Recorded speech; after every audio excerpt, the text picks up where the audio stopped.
Hey, good morning. It's 11:25, 5/5/2025. How's it going, everybody? It's me, Professor Fun 101, and the pervert murderer here with Paraconomy Inc. here to give you guys the whole scoop on paranormal activity for the day. Today we have a Christmas time, and a lot of Christmas magic is coming out for people in their favorite witchcraft ways and their ties to a Christmas death. And so a Christmas death leads to spring death, and then the death end is in the summer, and then all over in the fall where our favorite Halloween Christmas time starts to begin. So everybody look at decalcifying your pineal gland using the physics and your chakra resonancies and the stones. For the stones know all. Grab your organite, bury it next to an EMF 5G tower. And now you have everything that you've ever needed for a Christmas miracle. What you then need are 10 teachers, 12 lawyers, 2 girls, a boy, and several chipmunks. You're going to need some cats. You're going to need some pigs and some cows. And it's going to feel like Minecraft. But what we're going to learn here is that very quickly and very acceleratedly are we going to find ourselves in a problem. And we need to find a solution to that problem, which means we need magic or money, but mostly magic, and we're gonna have to figure out how to make the magic work and alongside of our reality. Isn't that grand? Who do we got on?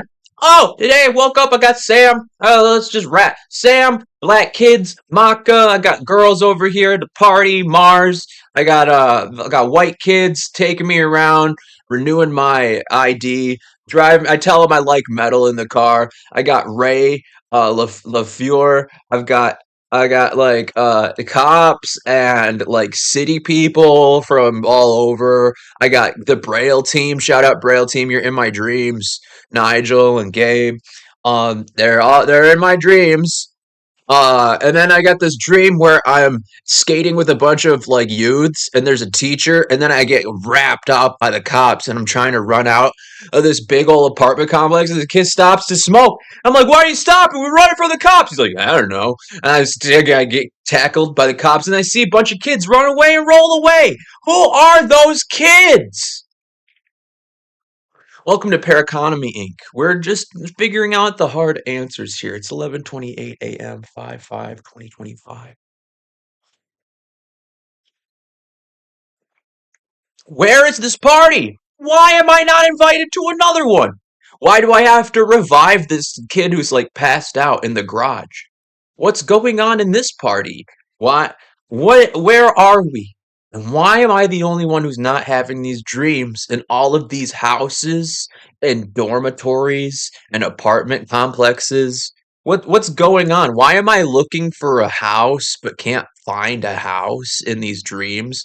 I'm looking through like 2 or 3 different houses to like get.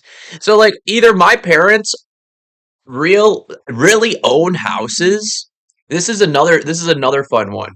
If my sister owns an Airbnb and a company and she's not talking about it, that means them motherfuckers own motherfucking properties and houses now.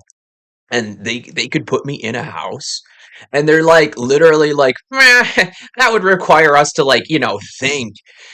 So like they're like literally just sitting there on a bunch of like basically unused properties, and they're letting me get evicted.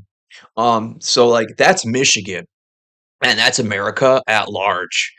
So like definitely be mindful here, because if my sister and my mom and dad are part of the landlord club and they actually know Cliff, and Cliff knows a bunch of the Schlouds who like own a lot of this like uh architecture companies and stuff like that, and they do blueprints and stuff like that, then it makes sense why they wouldn't tell you about what's above the table, even though you're like a working, functioning member of society in that sense. You like have created your own company. You've gone above and beyond learning and teaching yourself the right things here in order to talk about the things that'll come up in conversation. So it's a good chance that they are holding out. They're trying to chintz on the opportunity to be responsible for me, even though they're already like failing at being responsible for me. It shows them the amount of initiative they're actually willing to invite the rest of the potential that lies beyond all the horrible things they're afraid of, and it shows them the what fear will keep them from actually helping solve their problems, right? Because like you face your fears, you find out that they're not nearly as big as you thought they were. And in fact, there's other things you should probably have been afraid of the whole time. But because you were afraid of the one thing, you block those out and you face your fears, right? So that's probably a big part of what's going on here is Elise is kind of buying into that whole realm out west coast because it's a huge trend. Airbnbs are big out in the west coast right now.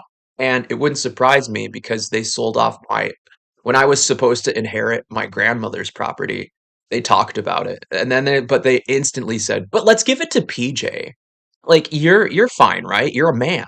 You're like the man of the family. Why would we give you a house?" So like that's where they're at. They're stupid.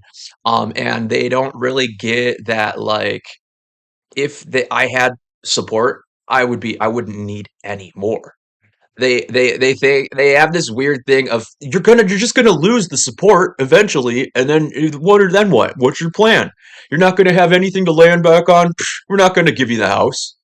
So this is their corporal punishment. This is their next best idea is to own the properties, but never actually like fulfill the like destiny of people that actually need them because that's within their jurisdiction and it would cause them more work. Whereas if they keep things outside of their jurisdiction, they've always got an excuse to learn to spend time somewhere else. So this is a big scam going on between my family and now a couple of my colleagues. And somehow my mom's like, "Oh, well, we can just put this on top of that. You say you're gonna have a gun, and you're gonna take care of my child in the apartment next door. Well, that's gonna be just swell." So like that's my parents. They don't really get why the hell they've lived my life for me so sideways until today, where we're getting into nooks and crannies of information and pockets in the dream realms that get people a little bit more involved here because clearly my mom and my sister keep want to drive me around the dream realm to different things, but they don't ever actually want to communicate their roles within the dreams that we're, like, sharing. So, like, I imagine there's a lot of mystery and disguising things as other things for, some ulterior kind of altruism. So that's kind of why I want to know 1133 if other people are also having dreams of them getting stabbed in the back or stalked by people with knives or shot at because it seems like I do and people want to be like you but yeah, but you're crazy. That stuff never happens in real life. And then all of a sudden there's something that like starts to manifest that's like night it's hard to miss, it's seamless, and it feels like it so if you're telling me that there's parts of this that have also now we have the computers and the algorithmic behavior that are attempting to indoctrinate and hypnotize us so that we use the tools we have at our disposal and then like also like whatever agendas they have like being formulated in and outside of that and like this the stock exchange process on equity towards people's like you know solutions. So like if that's something they're looking at as a solution is stagnating me in order to fill in time because by the time they actually get what they want out of this real estate program they won't have to look at me as a solution to something. So that's like my family right now. That's my friend groups that I tried to start and they don't like me. That's like all of this communal thing where they're stuck on their own jar, basically, and they're looking at my jar and why I've got mine open. And they're like, "Well, you can't have yours open. Ours are supposed to be open every Tuesday at 8 a.m. So like it's 11:30 a.m. on a Monday. I could have my jar open, but like these people are like, yeah, but you gotta do it Tuesday for Jesus, or else the Christmas magic won't work for the Anunnaki stone that we planted in your burial. We tried to kill you, son. We're still trying to kill you. But that's just us, you know. We love you. Until it's we love killing you more. So just understand that's your role here at Paraconomy Inc. That's my family. That's my friends. This is Michigan. You know, typical, typical things. That's why the government has had to step in and like kind of force feed outside of whatever these people were doing spiritually to communicate with this melatonin receptor on a 5G dynamic queuing.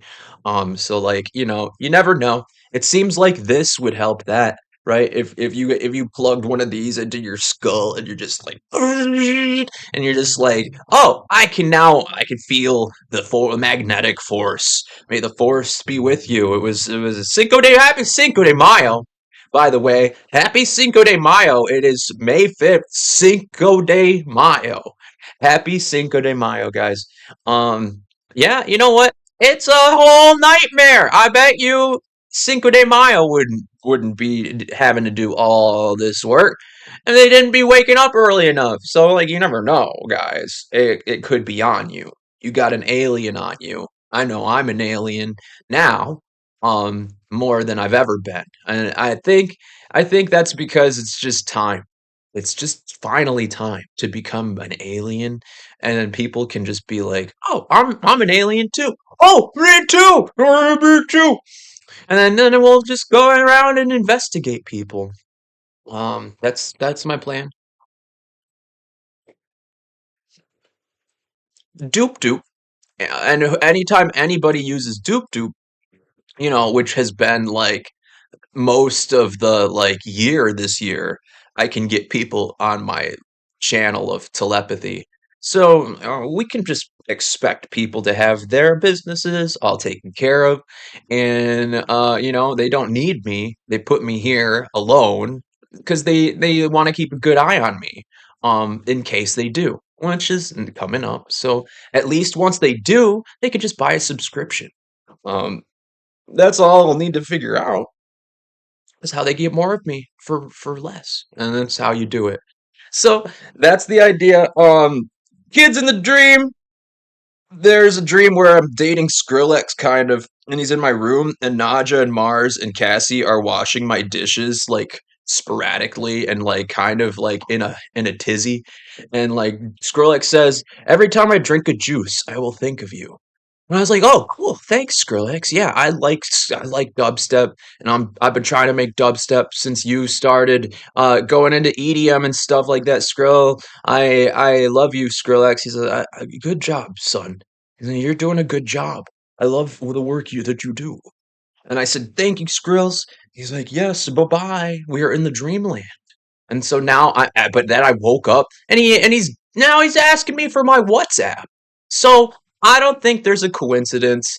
I'm pretty sure everybody knows who I am, why I'm born on Christmas, and why they want to disguise me every ounce of the way. And for some reason they can't, and girls like me or something. I don't know. Guys, it's 11:39. You guys stay safe. There's a lot of stupid people pretending like they're smart. So go and get yours, guys.